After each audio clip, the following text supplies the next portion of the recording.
Hello students, first I welcome all students of 12th Science faculty, Science stream.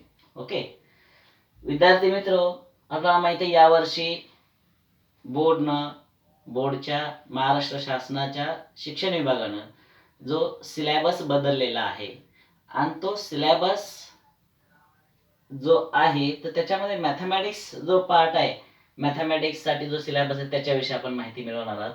मॅथमॅटिक्ससाठी आपल्याला सर्वांना माहिती आहे की मॅथमॅटिक्समध्ये पार्ट फर्स्ट आणि पार्ट सेकंड असे दोन भाग पडतात आणि आपण इथं मॅथमॅटिक्स पार्ट फर्स्टसाठी काय सिलेबस आहे त्याच्याविषयी आपण माहिती मिळणार आहे.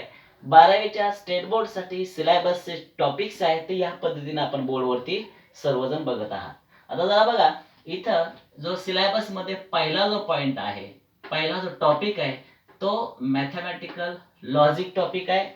हा जो लॉजिक टॉपिक आहे या टॉपिकचं नाव याच्या अगोदर कधी ऐकलेलं नव्हतं, परंतु इथं लॉजिक हा जो वेगळा आहे शब्द आहे त्याच्याविषयी सुद्धा माहिती आपण बघणार आहे. दुसरा टॉपिक आहे मॅट्रायसिस. हा जो मॅट्रायसिस टॉपिक आहे म्हणजे याचा जो अभ्यास आहे तो 11वी मध्ये तुम्ही बघितलेला होता मॅट्रिक्स या टॉपिक मध्ये. त्याचा रिमेनिंग पार्ट आणि तो डिटेल मध्ये आपण या टॉपिक मध्ये बघणार आहे. थर्ड टॉपिक जो आहे तो ट्रिग्नॉमेट्रिक फंक्शन.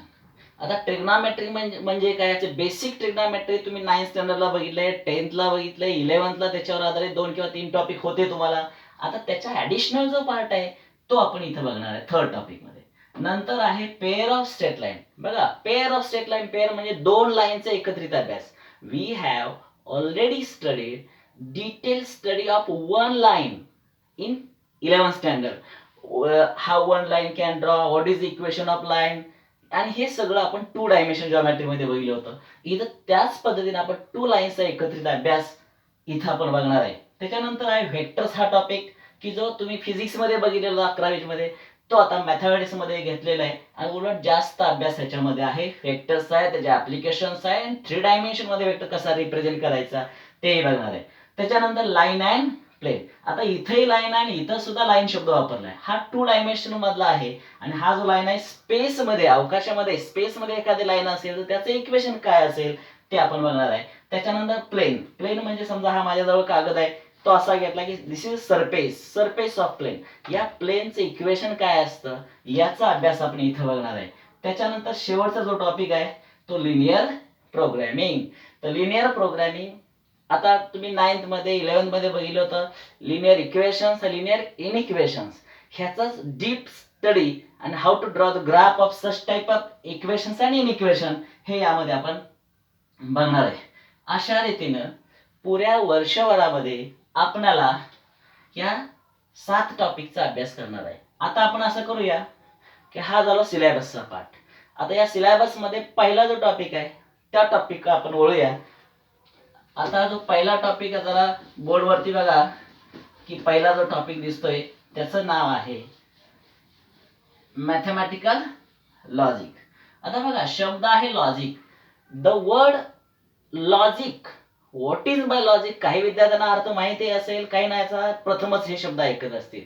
तर logic is the word derived from the Greek, Latin Greek word LOGOS, लोगस.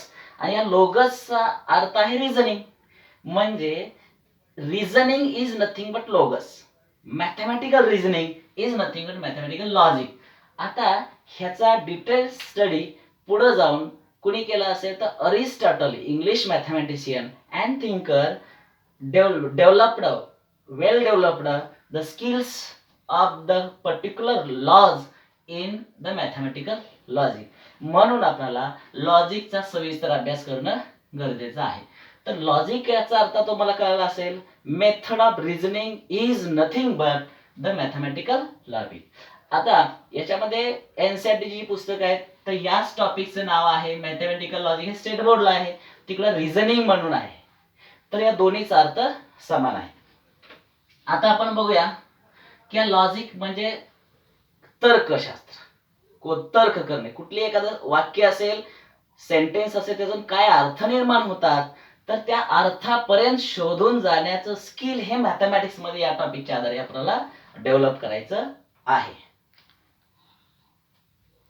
आता आपण काय करूया की या लॉजिक हा जो वर्ड आहे याच्यामध्ये आपण सुरुवात करूया. आपण स्टेटमेंट हा पहिला पार्ट दिलाय.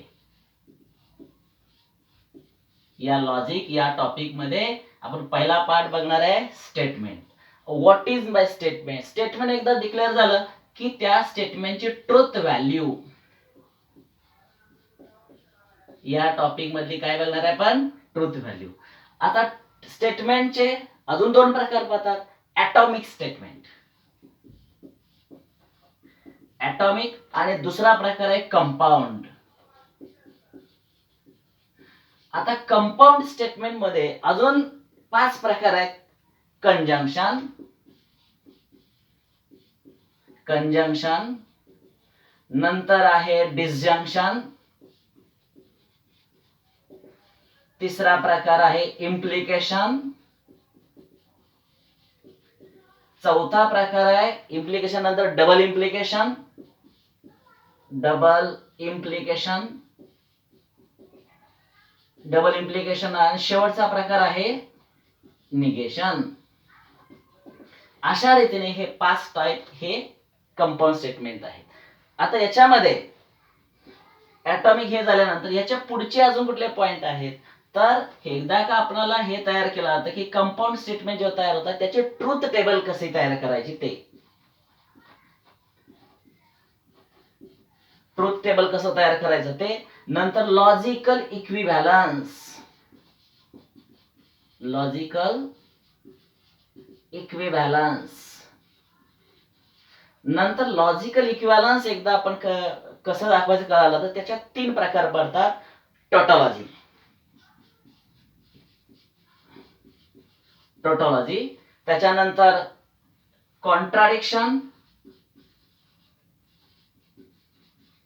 आणि कॉन्टिन्जन्सी. हे सगळं झाल्यानंतर आपण ड्युअलिटी बघणार आहे. ड्युअलिटी नंतर आपण क्वांटिफायर्स बघणार आहे.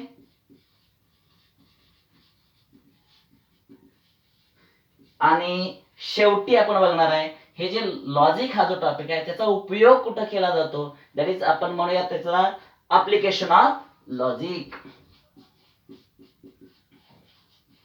Application of logic. आता विचार करा हे सगळे पॉइंट्स, आता तुम्हाला हे सगळे पॉइंट्स जे लिहिलेत प्रत्येक विद्यार्थ्याला हे नवीन पॉइंट ऐकायला मिळतात. कारण बघा तुम्ही प्रथम स्टेटमेंट ऐकताय, कंपाऊंड स्टेटमेंट प्रथमच ऐकताय, हे सगळे शब्दच तुम्हाला नवीन वाटतायत. पण ह्या टॉपिक मध्ये आपण 1 बाय 1 प्रत्येक पॉइंट क्लिअर करणार आहे, समजावून घेणार आहे. आणि ते समजावून घेतल्यानंतर एकाही विद्यार्थ्याला, एकाही स्टुडंटला कोणत्याही प्रकारचा डाऊट राहणार नाही ह्याची आपण काळजी घेणार आहोत. आता सुरुवातीला दिलेला आहे तर स्टेटमेंट. आता आपण स्टेटमेंटकडे वळूया. स्टेटमेंट म्हणजे काय? कुठलंही कम्युनिकेशन असेल किंवा आपल्या मनातल्या भावना, आपलं एक्सप्रेशन जे आहेत तर ते आपल्या मनातल्या भावना एक्सप्रेस करण्यासाठी लँग्वेजची गरज असते. आणि लँग्वेज हे एखाद्या सेंटेन्सच्या आधारे निर्माण केलं जातं. तर सेंटेन्स अनेक प्रकारचे आहेत. Exclamatory, interrogative, command, suggestion, order, अशा अनेक प्रकारचे असतात. पण स्पेशल टाइप ऑफ सेंटेन्स त्याला डिक्लेरेटिव्ह म्हणतात, असर्टिव्ह म्हणतात. अशा प्रकारचे स्टेटमेंट जे आहेत, सेंटेन्सेस आहेत, याचा डिटेल स्टडी आपण बघणार आहे. आणि स्पेशल टाइप ऑफ सेंटेन्स जे स्टडी आहे तो आपण स्टेटमेंट मध्ये बघणार आहे. आता अनेक व्हॉट इज युअर नेम हा प्रश्न तयार झाला. काही वाक्य एक्सक्लामेटरी असतात, काही suggestion, open the door, write few words, अशा प्रकारची वाक्य असतात, ऑर्डर देणारे असतात. पण मी असं म्हटलं सन रायजेस इन द ईस्ट, सूर्य पूर्वेला उगवतो, आपल्याला माहिती या सिटीचं ट्रू असं सांगता येतं ना, यालाच म्हणतात स्टेटमेंट. म्हणजे आपल्याला एखादं सेंटेन्स असेल ते सेंटेन्स आपण ट्रू म्हणून सांगू शकतो. किंवा Delhi is the capital of Maharashtra. आता दिल्ली ही इंडियाची राजधानी आहे, महाराष्ट्राची थोडीच आहे, पण ते फॉल्स आहे हे सांगता येतं ना, यस, अशाला म्हणतात स्टेटमेंट. म्हणजे स्टेटमेंट म्हणजे काय कळालं? एखादं सेंटेन्स असेल, डिक्लेरेटिव्ह सेंटेन्स, त्याला असर्टिव्ह सुद्धा म्हणतात. A declarative sentence which is either true or false but not both, अशा स्वरूपाच्या सेंटेन्सला स्टेटमेंट असं म्हणतात. Statements are denoted by the words P, Q, R S etcetera अशा रीतीने ही अक्षरं वापरली जातात. आणि हे जे एकदा का एखादं स्टेटमेंट असेल, आता मी सांगितलं, किंवा आपण दुसरं वाक्य घेऊया, sun rises in the east. Sun rises in the east, सूर्य पूर्वेला उगवतो, बरोबर आहे. त्याची ट्रूथ व्हॅल्यू काय, तर ट्रू, किंवा कॅपिटल टी असं म्हणतात, किंवा त्याला 1 असं म्हणतात. जर मी असं म्हटलं, Mumbai is the capital of Bihar, Mumbai ही महाराष्ट्राची राजधानी आहे, ही बिहारची थोडीच आहे, पण ते फॉल्स आहे. त्याची ट्रूथ व्हॅल्यू 1 मानली जाते किंवा 0 मानली जाते. याला ट्रूथ व्हॅल्यूज असं म्हणतात. सेकंड पॉईंट इथं दिसतोय बघा, ट्रूथ व्हॅल्यू, त्याचा पॉईंट आपण इथं क्लिअर केलेला आहे. ओके, आता ह्याच्यानंतर ॲटॉमिक स्टेटमेंट म्हणजे काय, कंपाऊंड स्टेटमेंट म्हणजे काय. कंपाऊंड स्टेटमेंटचे जे ट्रूथ टेबल्स हे जे सर्व दिसत आहेत, त्याची ट्रूथ टेबल कशी तयार करायची हे आपण नंतरच्या लेक्चरला पाहणार आहोत.